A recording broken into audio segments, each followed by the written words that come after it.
عليكم السلام ورحمة الله وبركاته. حياك الله، بارك الله فيك. والذین مسجد ضرار یعنی 4 صفت در اون یافت شد. اگر مسجد ضرار می شود، ضرر رسوندن. والذین اتخذوا مسجدا ضرارا، کسایی که مسجد ضرار قرار دادن، مسجد برای ضرر رسوندن قرار دادن، ضرر رسوندن اسلام و مسلمین. و کفر و تفریقا بین المؤمنین، در اونجا کفر است و تفریق انداختن برای دوم صفتش کفر و سیمش تفریق انداختن بین مؤمنین و ارصاد لمن حارب الله و رسوله. و اونجا کمینگاه هست که اینها چکار میکنن؟ می جنگن دشمنای الله ضد الله و رسول، یعنی ضد مسلمان ها. اگر همین 4 صفت یافت شد، برای ضرر آوردن برای مسلمان ها باشه، کفر باشه یعنی او را کافر بنا کرده باشه، اصلش بر کفر بنا شده باشه. برای تفریق امروز خیلی که مسجد ها زیادش برای همین است که و فلانی وهابی فلانی وهابی، فلانی سلفی، فلانی بی مذهب، فلانی لا مذهب است.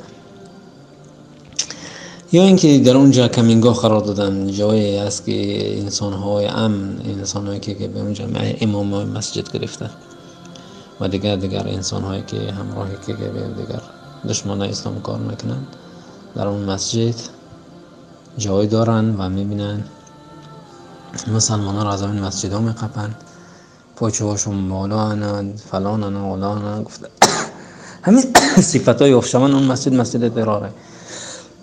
یعنی اگر اصلش کافرها ساخته باشن، حکم این مسجد چی است؟ حکم مسجد این است که اون چپا کرده میشه و آتش زده چپا کرده میشه. در اون لا تقوم فیها ابدا، در ادامه میگنه در اون نماز نخونه. اما اگر مسجدی که مسلمان اون را ساخته باشه، بعد ضرار شده باشه، بعد کافرها گرفته باشن، همین صفات در اون یافت بشه، در اون نماز خوندن جایز نیست. اما وقتی که مسلمان ها ای دست اونها گرفتن، همین صفت از اونها دور کردن، مسجدی که اصلش با تقوا ساخته شده بود، مسلمان ها قوت یافتن، همو صفت از اونها گرفتن، اونجا را مثلا برای کفر، برای تفریقه، برای کمینگاه قرار ندادن، همین صفات رو از اون بیرون کردن، با اصلش برمیگردن. مسجد چی میشه؟ مسجد تقوا میشه که در زمان رسول الله صلی الله علیه و سلم منافقان همین مسجد ساز کردن. رسول الله صلی الله علیه و سلم گفتن که در اینجا نماز بخون. رسول الله صلی الله علیه و سلم خواستن وقت در برگشت بیان، الله تعالی امرش کرد که در قبا بر نماز بخون. در قبا خوند ان الله يحب التوابین و يحب المتطهرین. همین خاطر اون رسول الله صلی الله علیه و سلم امر کرد رفتن اون را چیکار کردن؟ انهدام کردن، آتش بزنه. گفت السلام علیکم و رحمت الله و برکاته. اینو معلوم است مثلا مصر هم خیلی بنده که نه همش، مثلا بعضی شیخ بودن که اونها کار نمیکردن همراه طاغوت، بلکه خودشون میبرمدن این کار میکردن. بله اینو معلوم است که اینو خود همینا مسجد ضرار برای همین است که خود همینا هستن که انسان‌ها را میفروشن و نه تنها که کفر به طاغوت ندارن، بلکه طاغوت هم مسلمان میدونن و ایمانی به طاغوت دارن. وقتی که انسان ایمانی به طاغوت، کفر به طاغوت نداشته باشه، پس اون ایمانی به طاغوت داره. ایمانی به طاغوت داشته باشه، ایمانی بر الله نداره. و همین خاطر هر انسانی که کفر به طاغوت نداشته باشه، اون انسان مسلمان نیست، هیچ عملی اون قبول کرده نمیشود.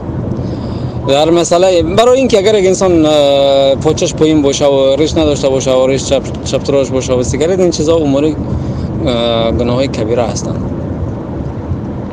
موحد باشه ان شاء الله که نمازش قبول هست، اما ریش هم داشته باشه و صلا و کلا و همه چیز هم داشته باشه و وقتی که کفر به طاغوت نداره، وقتی که اون طواغیت نمیشناسه، وقتی که اون ملای درباری هست، پس ملای درباری که باشه ایمان به طاغوت داره، کافر هست.